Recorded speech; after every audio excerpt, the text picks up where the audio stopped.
welcome to part 2 of this module. And I hope you learned a lot from the last module and you also applied, what you learned. And I hope you're already seeing feedback, receiving active feedback from it. And if you haven't started practicing it, I highly encourage you to practice the things that we listed for KP1 to 3. Okay, so moving on, we're going to be discussing KP4, KP5, and KP6 in this module. Alright, so KP4 is pursuing wisdom and understanding. So our anchor scripture, Proverbs 4:7, above all and before all, do this. Get wisdom, write this at the top of your list, get understanding. Now, wisdom, we all use Google Maps, especially if you're going for somewhere that you haven't been to before. Now, wisdom is when you have a reliable Google Map or GPS in a city or area you have never visited before. So it doesn't just tell you where to go. Many times, at least for me, I have seen that it tells me sometimes the fastest route to take, if there are any roadblocks, and so on and so forth. So if you look at Proverbs 4:7, it says wisdom is the principal thing, meaning it is worth everything that you have.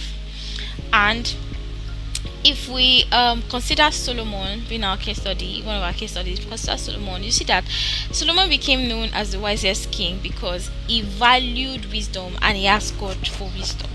So in your daily work, make sure that you pursue wisdom and you pursue understanding.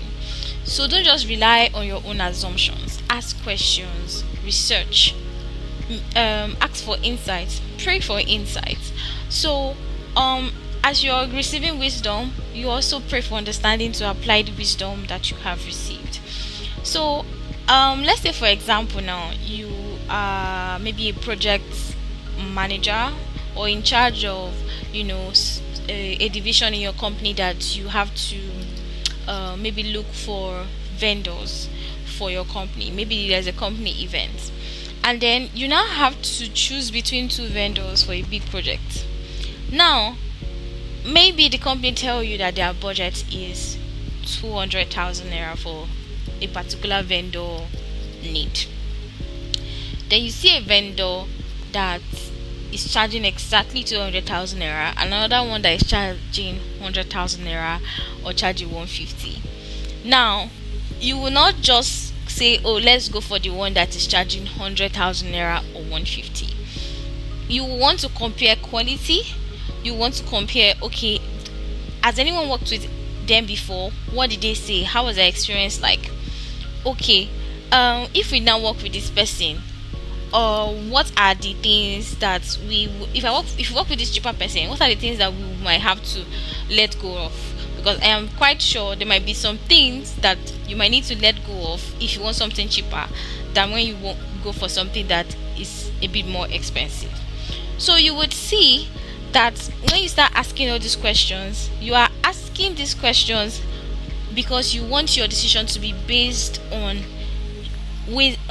wisdom. You want to ensure that you understand and you can use wisdom to make the right choice, not just by who is the cheaper person to go for. So if you want to apply this in your daily work, make sure that you always, anytime you're confused about anything, ask questions. And then practice listening, active listening, like paying attention in such a way that you are actually trying to understand what this person is saying. And when you see that there's nothing you don't understand, ask questions. In that way, it's wisdom for you to ask questions. Understanding, you're looking for how you can understand what is being said so that you know how to apply it. And then make sure that you're always learning to gain more wisdom. Read a book, take courses as you can to expand your understanding as well. So it's wisdom for you to learn and see how you can get better at what you do.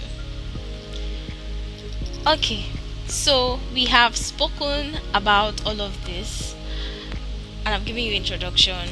You might still be asking, okay, what exactly is wisdom? And I'll tell you.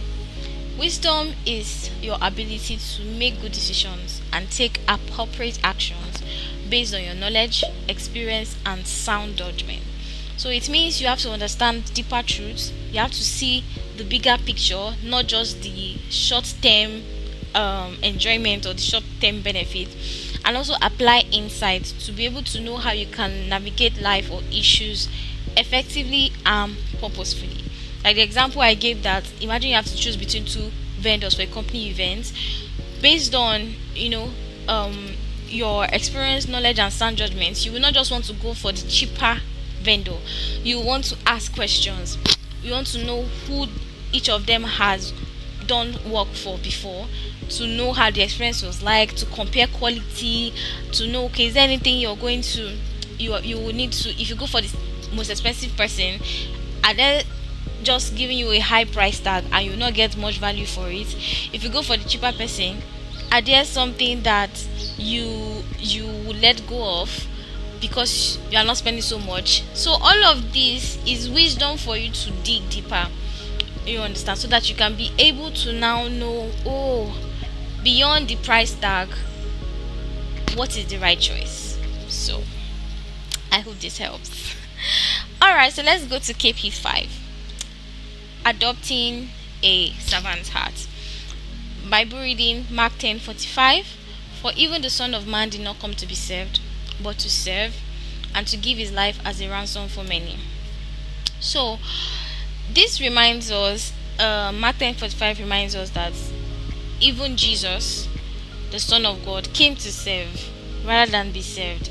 And we live in a culture these days that often celebrates self-promotion more than everything or more than anything.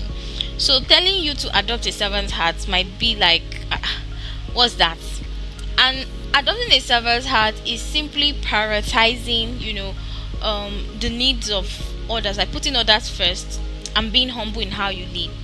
Now, this doesn't mean that you are putting yourself in harm's way or you are damaging yourself for other people.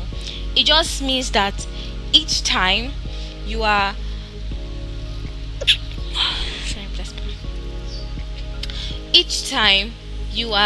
thinking of something to do, you are not just thinking about how it will benefit you. You are not just thinking and wishing or doing things like it's only you that will benefit. You're also thinking, okay, how will this impact another person? So that is what it means that when you lead with humility and when you think of how you want to serve people, you're not only thinking of how you're going to be the only one that will profit from it. You're also thinking of other people. So you're not just thinking of, oh, I am the leader of this, so I have a big title. You're also thinking, I am succeeding. How do I help other people succeed as well? Do you understand? So I just give an example of a team leader. Let's say you're a team leader or you're a manager, and instead of every time you just delegate tasks up and down and you're just like, I must get this at this time, I must see results, I must see that. Also ask. Don't just delegate. Ask, oh, how can I support you to do better? Do you need any help? Is there anything that is confusing? You can ask me questions. Is there something that you need to excel at this? Do you think you need more training? Do you need more resources? So this can help people come to respect you more. Not that you're just someone that just gives orders. You don't even care how they go about it, how they do it, whether they have the resources or not. You don't care. Your own is let to be done. No. So make sure that as much as possible you offer help, even if it's not your job to offer help. If you have an understanding, so you can even offer help to your colleague. You don't even have to be a team leader. If you know that, okay, maybe there's a new colleague and the colleague does not really understand the task so much, and you do offer help and say, oh, you can ask me, I can help you understand this better. And also, anytime that you see that any of your team member does something great, please acknowledge them openly. Okay, don't just make it look like what they did and so what is not in there. No, acknowledge them openly. All right, and remember, what goes around comes around. Now finally, 6, model diligence. Proverbs 22:29, it says, do you see someone skilled in their work? They will serve before kings. They will not serve before officials of low rank. Now, I gave an example of Olympic athletes in the first lesson. hope you know that it's not only when they feel like it that these athletes have to train. Whether they feel like it, whether they don't feel like it, they have to train. They have to follow rigorous regimens. They might come on the track field and only run for 5 minutes or less, but before they come to run there, they might have spent weeks, months, even years training for an event that might not last up to 5 minutes. Why? Because they know that they have to be excellent, and for them to get to that level of excellence, they have to be diligent at what they do. So this consistent efforts of them showing up every day, every week, every month, every year to train is diligence. And looking at Proverbs 22:29, it tells you that if you excel at your work, you are diligent at what you do, you are not going to remain hidden. You can't be hidden. Your work will announce you. If you keep refining your skills, you work diligently, promotions, new opportunities will follow naturally. So let's say you're aiming for a promotion right now. Make sure you are studying.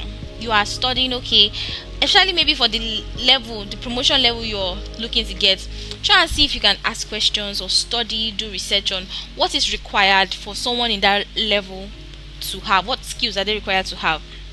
See how you can study, start brushing up your skills for that level, and be hardworking at the position you are in. And before you know it, it will become evident. Like, you don't even need to shout too much when you want to be considered for the new role. So make sure that you always set out dedicated time for how you can keep improving your skills and be dedicated at what you do. Alright? So we have come to the end of module 2. If you have any questions, make sure you ask them, and I'll see you in the next module.